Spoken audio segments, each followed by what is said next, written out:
सीताराम। अब पुल घूम फिरा के आ जा जा अब हमारा पर। हम के हैं, का करीला, का करे वाला बानी, का करतानी।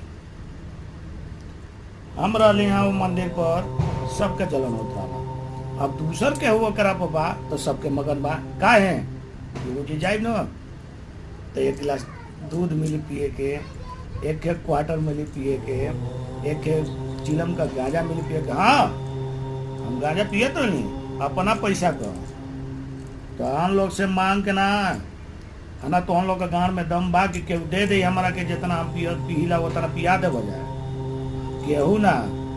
हमें भोलेनाथ ने दिए हैं, हम पी रहे हैं। अब पीते थे, आप लोगों का नहीं। हम पीते हैं इसीलिए मैं शांत था। अगर ना पीता होता तो मैं भी सटा दिया होता।